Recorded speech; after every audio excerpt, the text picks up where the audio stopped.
एशियाई बाजार से। और इस वक्त हम देख रहे हैं कि जो शुरुआत है वो हल्की कमजोर होते हुए नजर आ रही है। कोरिया के बाजार तो बंद रहेंगे आज, कॉस्पी के मार्केट, तो ये एक अपडेट आपके लिए। लेकिन एक्सजीएक्स निफ्टी इस वक्त देखें तो वहां पर 15 अंकों की कमजोरी इस वक्त देखने को मिल रही है। 18,700 के आसपास कारोबार कर रहा है एक्सजीएक्स निफ्टी। चीन के बाजार भी लाल निशान में ही कारोबार कर रहे हैं। हांगकांग के बाजार देखेंगे तो वहां पर करीब 0.5% की मजबूती है। और जापान के बाजार भी इस वक्त करीब 36 अंक ऊपर नजर आ रहे हैं। तो काफी मिलीजुली शुरुआत है इस वक्त एशियाई बाजारों की। लेकिन ओवरऑल ग्लोबल मार्केट से भी देखें तो वहां पर भी जो क्यूज मिल रहे हैं वो हल्की कमजोरी के ही हैं। ज्यादा कुछ इवेंट्स नहीं हुआ और उसके अभाव में हमने देखा कि कल का जो कारोबारी सत्र था, पहला कारोबारी सत्र था, वहां पर मुनाफा वसूली अमेरिकी बाजारों में देखने को मिली। क्योंकि पिछले हफ्ते तो हमने देखा था कि S&P 500, डाउ जोन्स अपने उच्चतम स्तर पर कारोबार करते हुए नजर आए, लेकिन उसके बाद सोमवार को हमने हल्की मुनाफा वसूली देखी। काफी सारी खबरें भी आई इस बीच। एप्पल का स्टॉक कल फोकस में था, ऑल टाइम हाई भी कल एप्पल में को मिला, लेकिन उसके बाद वहां पर भी मुनाफा वसूली हावी थी। सालाना वर्ल्ड वाइड डेवलपर कॉन्फ्रेंस था, वहां पर एप्पल ने VR हेडसेट लॉन्च किया, जिसका कि इंतजार काफी समय से था, तो वो अब लॉन्च किया। और इसके अलावा काफी नए सॉफ्टवेयर अपडेट और नई चिप भी लॉन्च की। और ये जो नई चिप लॉन्च करने की खबर से हमने देखा कि इंटेल और नाइडिया जैसे स्टॉक्स में हमने कल गिरावट देखी। इसके अलावा कल बैंकिंग सेक्टर में भी गिरावट का माहौल था। अगर वहां का बैंकिंग इंडेक्स देखेंगे तो 2% से ज्यादा की कमजोरी देखने को मिली है, क्योंकि रेगुलेटर बड़े बैंकों के लिए जो कैपिटल रिक्वायरमेंट्स है वो बढ़ाने की बात कर रहे हैं।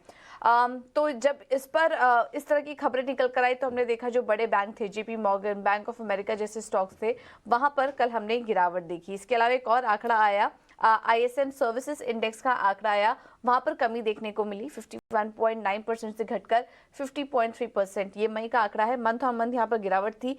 52.2 का हमारा अनुमान था, तो बढ़त का था, लेकिन यहाँ पर वीकनेस दिखाई दी। तो ये कुछ आंकड़े निकल कर आ रहे थे। लेकिन ओवरऑल बात करें तो कल मुनाफा वसूली का ही माहौल था। और अब नजर है फेड की बैठक पर, जिसमें कि देखना होगा कि फेड का रुख क्या होता है, क्योंकि आंकड़े जो आ रहे हैं इस वक्त वो काफी मिले जुले आ रहे हैं। तो उसको देखते हुए फेड क्या फैसला लेता है, इस पर हमारी नजर रहेगी। यूरोप के बाजार में भी PMI 3 महीने के निचले स्तर पर पहुंच गया। कल हमने यूरोप के बाजारों में भी वीकनेस देखी। बॉन्ड मार्केट और कमोडिटी मार्केट में भी कल हल्की नरमी का ही माहौल था। एक तेजी के बाद कल वहां पर भी एक कूल ऑफ सेशन देखने को मिला।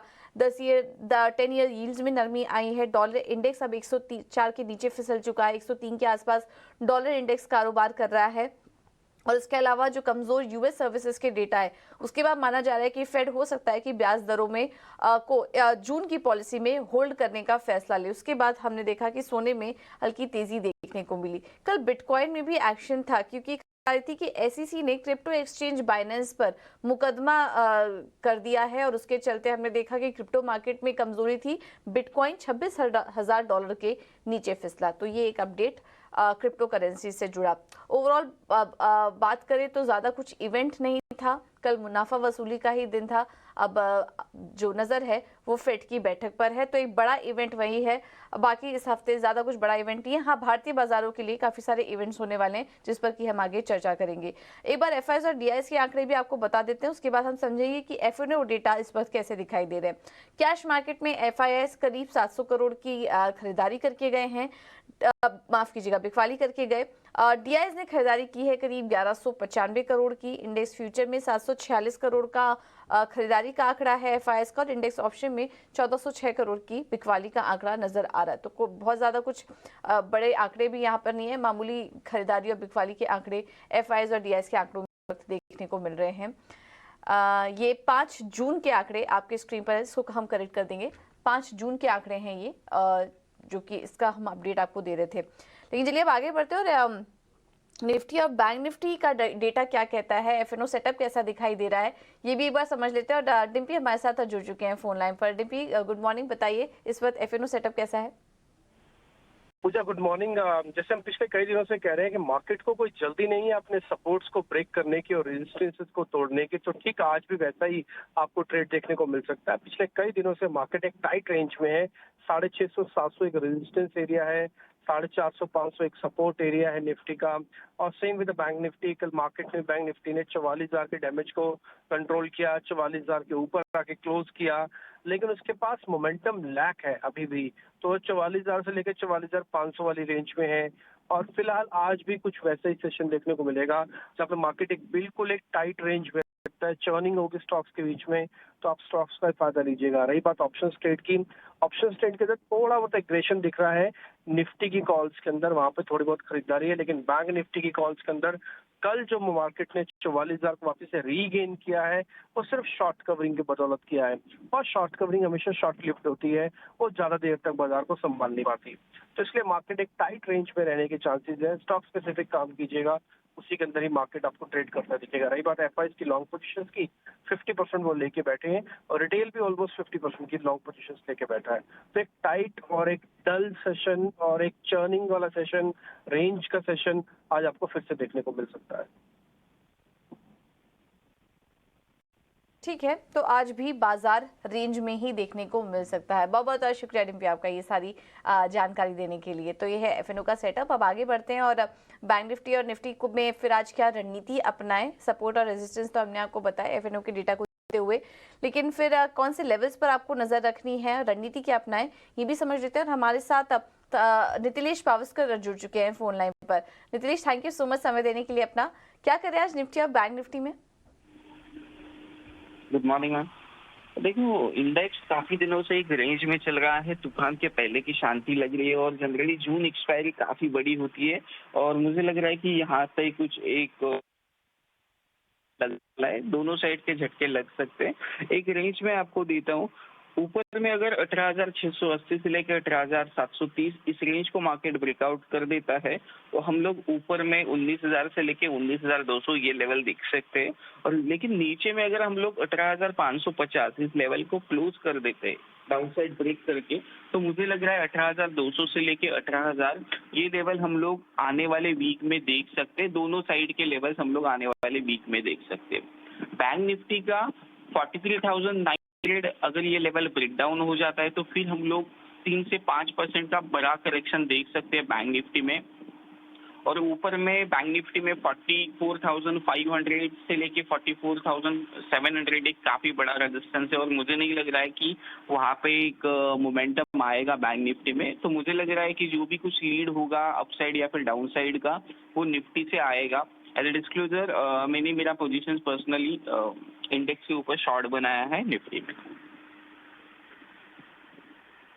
ओके, तो ये है डिस्क्लोजर नितिलेश की तरफ से, इस पर आप नजर रखिए। तूफान से पहले की शांति है। डिम्पी भी यही बता रहे थे हमें कि फिलहाल बाजार शांति लग रहा है, रेंज में रहेगा, लेकिन अगर मूवमेंट आई दोनों साइड की तरफ तो एक बड़ी मूवमेंट आ सकती है। अगर तेजी भी आई तो बड़ी तेजी दिखेगी, और अगर गिरावट आई तो भारी गिरावट भी यहाँ पर देखने को मिल सकती है। तो इस पर आप नजर रखिए।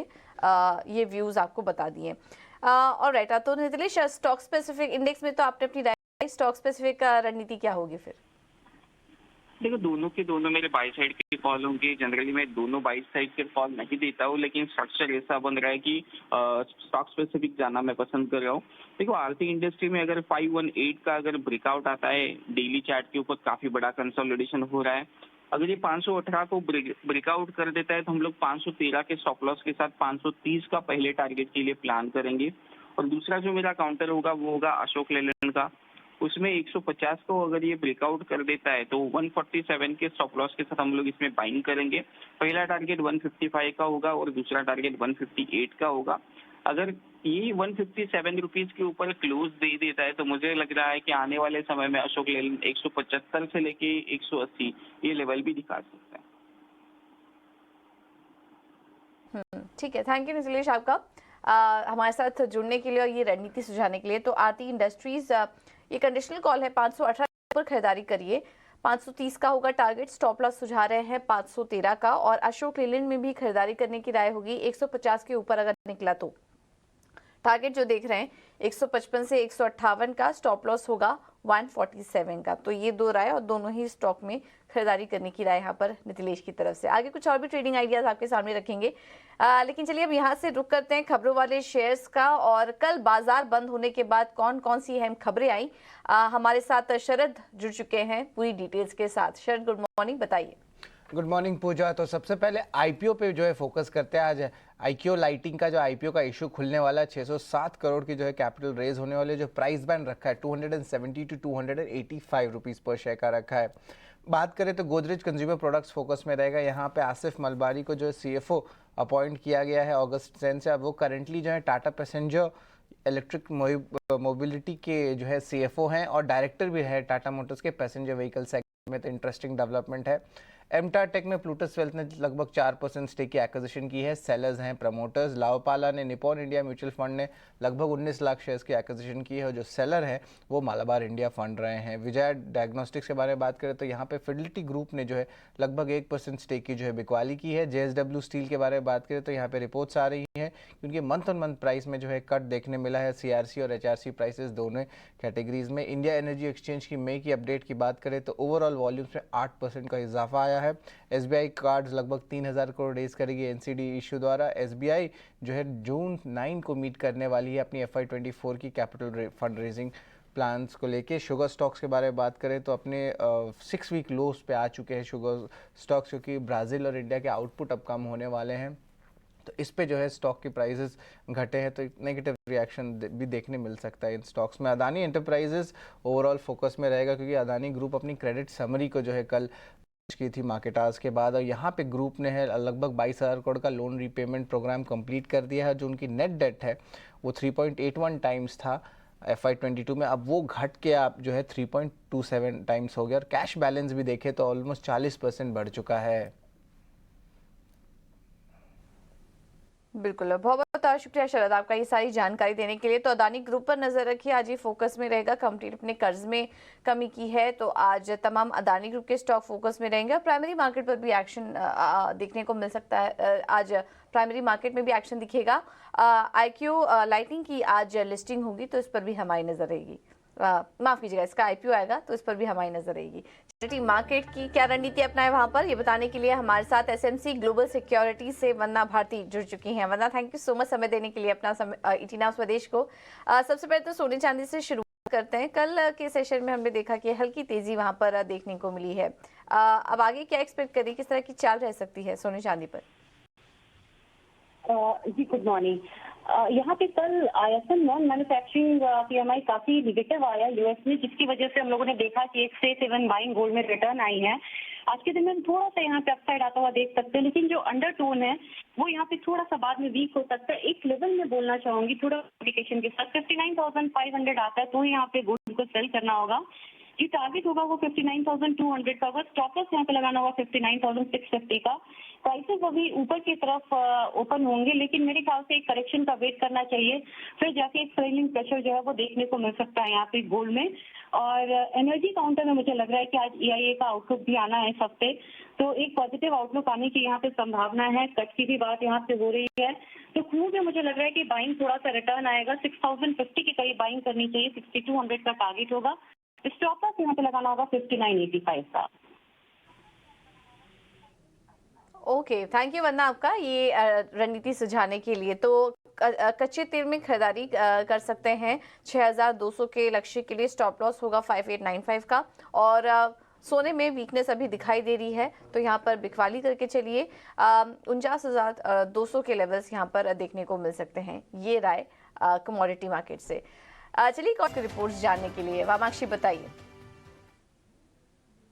जी बिल्कुल, शुरुआत करते हैं हम कैपिटल गुड्स स्पेस के साथ। हम देख रहे हैं कि क्रेडिट स्विस की तरफ से रिपोर्ट आ रही है और इन्वेस्टमेंट साइकिल अच्छी तरीके से मोमेंटम पिकअप जरूर कर रहा है, पॉजिटिवली सरप्राइज कर सकता है और ओवरऑल अट्रैक्टिव वैल्यूएशंस के चलते इन्हें L&T, अल्ट्राटेक और कमेंस पसंद है।